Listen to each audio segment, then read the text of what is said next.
Hey guys, welcome back to my channel. ನೀವು ನೋಡ್ತಾ ಇದ್ದೀರಾ Deepa's kitchen and life style blog.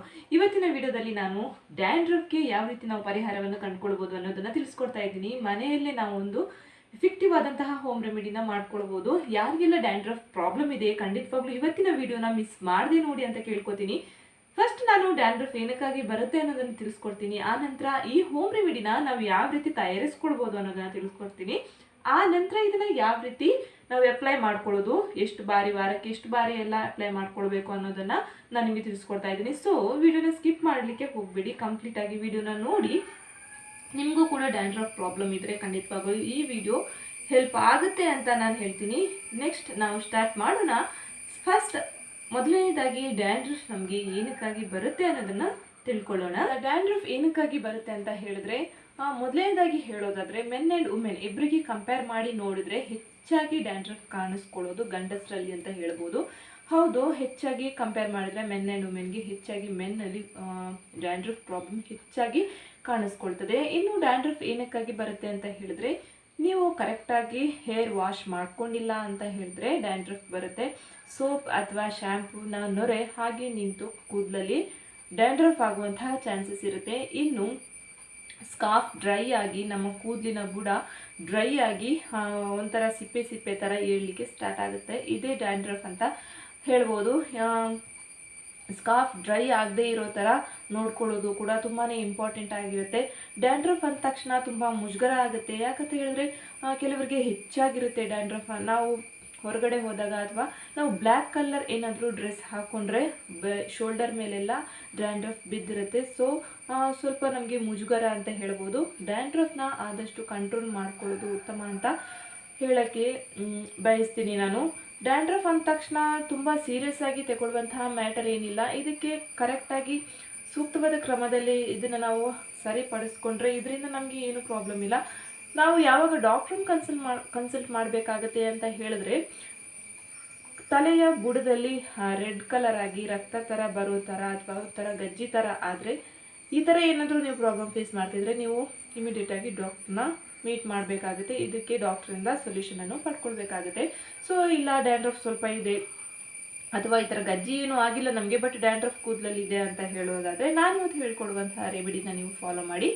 ಇನ್ನು ಕೆಲವರಿಗೆ ಅವರು ಯೂಸ್ ಮಾಡುವಂತಹ ಶ್ಯಾಂಪೂ ಆಗಿರ್ಬೋದು, ಕಂಡೀಷ್ನರ್ ಆಗಿರ್ಬೋದು, ಅವರ ಕೂದಲಿಗೆ ಸೂಟ್ ಆಗ್ತಿಲ್ಲ ಅಂತ ಹೇಳಿದ್ರು ಕೂಡ ಡ್ಯಾಂಡ್ರಫ್ ಆಗುವಂತಹ ಸಾಧ್ಯತೆ ಹೆಚ್ಚಾಗಿರುತ್ತೆ. ಇನ್ನು ಸ್ಕಾರ್ಫಲ್ಲಿ ಏನಾದರೂ ಇನ್ಫೆಕ್ಷನ್ ಆಗಿದ್ರೆ ಇದರಿಂದ ಕೂಡ ಡ್ಯಾಂಡ್ರಫ್ ಆಗುವಂತಹ ಸಾಧ್ಯತೆ ಹೆಚ್ಚಾಗಿರುತ್ತೆ. ಎಸ್, ಡ್ಯಾಂಡ್ರಫ್ಗೆ ಹೋಮ್ ರೆಮಿಡಿ ತಯಾರಿಸ್ಕೊಳ್ಳೋಣ. ನಾನಿಲ್ಲಿ ಮೆಂತೆನ 2 ರಿಂದ 3 ಟೇಬಲ್ ಸ್ಪೂನ್ ಮೆಂತೆ ಇದೆ. ಇದರಲ್ಲಿ ನಾನು ಇದನ್ನು 2 ಗಂಟೆಗಳ ಕಾಲ ನೆನೆಸಿ ಇಟ್ಕೊಂಡಿದ್ದೀನಿ. ಇದನ್ನು ಇವಾಗ ಸೋಸ್ಕೊಳ್ಳೋಣ. ಇದರ ನೀರನ್ನು ಸೋಸ್ಕೊಳ್ಳೋಣ. ಚೆನ್ನಾಗಿ ಸೋಸ್ಕೊಳ್ಳಿ ನೀರಿರದೇ ರೀತಿಯಲ್ಲಿ. ಇದನ್ನು ನಮಗೆ ಇವಾಗ ರುಬ್ಕೊಳ್ಳೋಕ್ಕಿದೆ.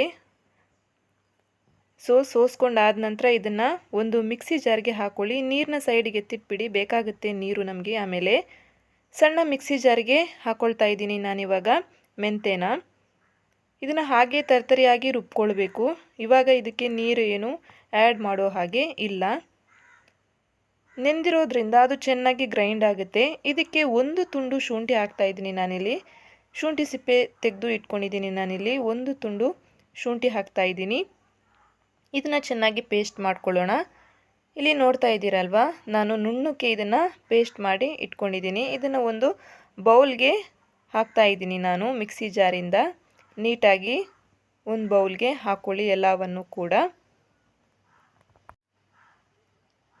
ಒಂದು ಬೌಲ್ಗೆ ಹಾಕ್ಕೊಂಡಿದ್ದೀನಿ ನಾನಿಲ್ಲಿ. ಇದಕ್ಕೆ ಇವಾಗ 2 ಟೇಬಲ್ ಸ್ಪೂನಷ್ಟು ಮೊಸರು ಹಾಕ್ಕೊಳ್ಳಿ. ಗಟ್ಟಿ ಮೊಸರು ಆಗುತ್ತೆ ಅಥವಾ ನೀರಾಗಿರುವ ಮೊಸರು ಕೂಡ ಆಗುತ್ತೆ. 2 ಸ್ಪೂನಷ್ಟು ಹಾಕ್ಕೊಳ್ಳಿ. ಹಾಗೆ ಅರ್ಧ ನಿಂಬೆ ಗಾತ್ರದಲ್ಲಿ ನಿಂಬೆಹಣ್ಣು ತೊಗೊಂಡಿದ್ದೀನಿ. ನಿಂಬೆಹಣ್ಣು ಹಿಂಡ್ಕೊಳ್ಳಿ. ಇದರಿಂದ ಬೀಜನ ಸಪ್ರೇಟ್ ಮಾಡ್ಕೊಳ್ಳಿ. ಬರೀ ನಿಂಬೆ ರಸವನ್ನು ಹಿಂಡ್ಕೊಳ್ಳಿ. ಇದಕ್ಕೆ ನಿಂಬೆ ರಸ ಹಿಂಡ್ಕೊಂಡಾದ ನಂತರ ನೀಟಾಗಿ ನಿಂಬೆ ರಸನ ಹಿಂಡ್ಕೊಳ್ಳಿ. ನಿಂಬೆ ರಸ ಹಿಂಡ್ಕೊಂಡಾದ ನಂತರ ಇದಕ್ಕೆ 2 ಟೇಬಲ್ ಸ್ಪೂನ್ ಆಗುವಷ್ಟು ತೆಂಗಿನೆಣ್ಣೆನ ಹಾಕ್ಕೊಂಡೆ ನಾನಿಲ್ಲಿ. ತೆಂಗಿನೆಣ್ಣೆನೇ ಆಗಬೇಕು, ಬೇರೆ ಯಾವುದೇ ಆಯಿಲ್ ಆಗೋದಿಲ್ಲ. ಇವಾಗ 2 ಟೇಬಲ್ ಸ್ಪೂನ್ ಆಗೋವಷ್ಟು ಕಡಲೆ ಹಿಟ್ಟನ್ನ ಹಾಕ್ಕೊಂಡಿದ್ದೀನಿ. ಕಡಲೆ ಹಿಟ್ಟು ಹಾಕಿದ ನಂತರ ಇದನ್ನು ಚೆನ್ನಾಗಿ ಮಿಕ್ಸ್ ಮಾಡ್ಕೊಳ್ಳಿ. ಎಲ್ಲವನ್ನು ಕೂಡ ನೀಟಾಗಿ ಮಿಕ್ಸ್ ಮಾಡ್ಕೊಳ್ಳಿ. ಎಲ್ಲದಕ್ಕೂ ಕೂಡ ಇದು ಹೊಂದ್ಕೊಳ್ಬೇಕು. ಮೆಂತೆಗೆ ನಾವು ಹಾಕಿರುವಂತಹ ಎಲ್ಲ ಇಂಗ್ರೀಡಿಯೆಂಟ್ ಕೂಡ ಚೆನ್ನಾಗಿ ಹೊಂದ್ಕೊಳ್ಬೇಕು. ಬೇಕು ಅಂತ ಅನಿಸಿದ್ರೆ ನಾವು ಆವಾಗ ಸೈಡ್ ಎತ್ತಿಟ್ಟಿದ್ದೀವಲ್ವ, ಆ ಮೆಂತೆ ನೆನೆಸಿಟ್ಟಿರುವಂತಹ ನೀರು ಅದನ್ನು ಆ್ಯಡ್ ಮಾಡ್ಕೊಳ್ಳಿ. ಇದು ಗಟ್ಟಿ ಅಂತ ಅನಿಸಿದ್ರೆ ನಿಮಗೆ ಎಷ್ಟು ತಿಕ್ ಪೇಸ್ಟ್ ಬೇಕು ಅಷ್ಟು ದಪ್ಪವಾಗಿ ಕಲಿಸ್ಕೊಳ್ಳಿ. ಇಲ್ಲಿ ನಾನು ಸ್ವಲ್ಪ ನೀರು ಹಾಕ್ಕೊಳ್ತಾ ಇದ್ದೀನಿ. ಆ ಮೆಂತೆ ನೆನೆಸಿಟ್ಟಿರುವಂತಹ ನೀರನ್ನೇ ಹಾಕ್ತಾ ಇದ್ದೀನಿ, ಬೇರೆ ನೀರು ಆ್ಯಡ್ ಮಾಡ್ತಾ ಇಲ್ಲ. ಅದೇ ನೀರು ಸಾಕಾಗುತ್ತೆ, ಬೇರೆ ನೀರು ಹಾಕ್ಕೊಳ್ಳೋಕ್ಕೆ ಹೋಗಬೇಡಿ. ಚೆನ್ನಾಗಿ ಇದು ಒಂದಕ್ಕೊಂದು ಇವಾಗ ಚೆನ್ನಾಗಿ ಹೊಂದ್ಕೊಂಡಿದೆ. ನೋಡ್ತಾ ಇದ್ದೀರಲ್ವ ಯಾವ ರೀತಿ ಪೇಸ್ಟ್ ಮಾಡ್ಕೊಂಡಿದ್ದೀನಿ ಅಂತ. ನಮ್ಮ ಕೂದಲಿಗೆ ಎಷ್ಟು ದಪ್ಪ ಬೇಕು ಹಚ್ಕೊಳ್ಳಿಕ್ಕೆ ಅಷ್ಟು ದಪ್ಪ ಕಲಿಸ್ಕೊಳ್ಳಿ. ಬೇಕು ಅಂತ ಅನಿಸಿದ್ರೆ ಮಾತ್ರ ನೀರು ಹಾಕಿ, ಇಲ್ಲ ಅಂತ ಹೇಳಿದ್ರೆ ಬೇಡ. ನೋಡಿ ಇದೇ ರೀತಿಯಾಗಿ ನೀಟಾಗಿ ಮಿಕ್ಸ್ ಮಾಡ್ಕೊಳ್ಳಿ, ಒಂದಕ್ಕೊಂದು ಚೆನ್ನಾಗಿ ಹೊಂದ್ಕೊಳ್ಬೇಕು. ನೋಡ್ತಾ ಇದ್ದೀರಲ್ವಾ, ಹೋಮ್ ಮೇಡ್ ಎಫೆಕ್ಟಿವ್ ಆದಂತಹ ಡ್ಯಾಂಡ್ರಫ್ಗೆ ಒಂದು ಸೊಲ್ಯೂಷನ್ ಇಲ್ಲಿ ನಮ್ಮದು ರೆಡಿ ಆಯಿತು. ಇನ್ನು ಇದನ್ನು ಯಾವ ರೀತಿ ಅಪ್ಲೈ ಮಾಡ್ಕೊಳ್ಳೋದು ಅಂತ ನೋಡೋದಾದರೆ, ಇದನ್ನು ಕರೆಕ್ಟಾಗಿ ನೋಡಿದ್ರಲ್ವ ನಾನು ಯಾವ ರೀತಿ ಮಾಡಿದೆ ಅಂತ, ಅದೇ ರೀತಿಯಾಗಿ ಮಾಡಿ. ಒಂದು ಸ್ಟೆಪ್ ಕೂಡ ಇದರಲ್ಲಿ ಮಿಸ್ ಮಾಡಬೇಡಿ, ಅದೇ ರೀತಿಯಾಗಿ ಮಾಡಿ. ಆ ನಂತರ ಈ ಪೇಸ್ಟನ್ನು ನೀವು ರೆಡಿ ಮಾಡ್ಕೊಂಡ ನಂತರ ನೀವು ಇದನ್ನು ತಲೆಗೆ ಅಪ್ಲೈ ಮಾಡ್ಕೊಳ್ಬೇಕು. ಕರೆಕ್ಟಾಗಿ ಬುಡಕ್ಕೆ, ಕೂದಲಿನ ಬುಡಕ್ಕೆ ತಾಗಬೇಕು. ಕರೆಕ್ಟಾಗಿ ಅಪ್ಲೈ ಮಾಡ್ಕೊಳ್ಳಿ. ಇದು 3/4 ಗಂಟೆ 45 ಮಿನಿಟ್ಸ್ ನಿಮ್ಮ ಕೂದಲಲ್ಲಿ ಹಾಗೇ ಇರಬೇಕು. ಫುಲ್ ಡ್ರೈ ಆಗಬೇಕು, ಅದು ಹಾಗೇ ಇರಬೇಕು. ಆ ನಂತರ ಆಫ್ಟರ್ 45 ಮಿನಿಟ್ಸ್ 3/4 ಗಂಟೆ ಆದ ನಂತರ ನೀವು ಹೇರ್ನ ವಾಶ್ ಮಾಡ್ಕೊಳ್ಬೇಕಾಗುತ್ತೆ. ಯಾವ ರೀತಿ ವಾಶ್ ಮಾಡ್ಕೊಳ್ಬೇಕು ಅಂತ ಹೇಳಿದ್ರೆ, ನೀವು ಶ್ಯಾಂಪು, ಕಂಡೀಷ್ನರ್ ಅಥವಾ ಸೋಪು ಏನೂ ಕೂಡ ಬಳಸಬಾರ್ದು. ಬರೀ ತಣ್ಣೀರಲ್ಲಿ ನೀವು ತಲೆ ಕೂದಲನ್ನು ವಾಶ್ ಮಾಡ್ಕೊಳ್ಬೇಕಾಗುತ್ತೆ. ನೀವು ಮಾರನೇ ದಿನ, ಇವತ್ತು ನೀವು ಅಪ್ಲೈ ಮಾಡಿಕೊಂಡು ಬರೀ ನೀರಲ್ಲಿ ಕೂದಲನ್ನು ವಾಶ್ ಮಾಡ್ಕೊಳ್ಳಿ. ನೀವು ಮಾರನೇ ದಿನ ಅಂದರೆ ನಾಳೆ ಇದಕ್ಕೆ ನಿಮ್ಮ ತಲೆಗೆ ನೀವು ಸೋಪ್ ಅಥವಾ ಶ್ಯಾಂಪು, ಕಂಡೀಷ್ನರ್ ನೀವು ಅಪ್ಲೈ ಮಾಡ್ಕೊಳ್ಬೋದು. ಅಪ್ಲೈ ಮಾಡಿಕೊಂಡು ಕೂದಲನ್ನು ವಾಶ್ ಮಾಡ್ಕೊಳ್ಬೋದು.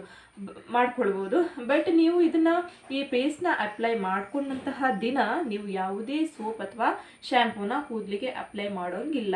ಇನ್ನು ಇದನ್ನು ವಾರದಲ್ಲಿ ಒಂದೇ ಸಲ ಉಪಯೋಗಿಸಿ.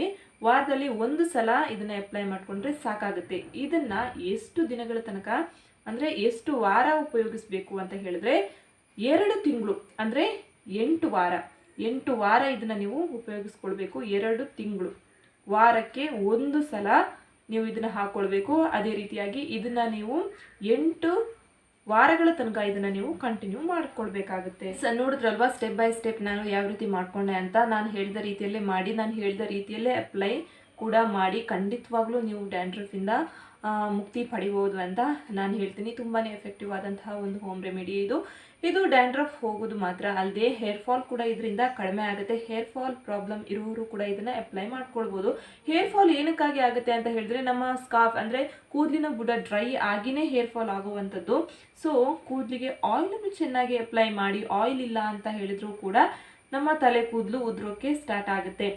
ಸೊ ಇವತ್ತಿನ ನನ್ನ ವಿಡಿಯೋ ನಿಮ್ಮೆಲ್ಲರಿಗೂ ಹೆಲ್ಪ್ಫುಲ್ ಆಯಿತು ಅಂತ ಅನ್ಕೋತೀನಿ.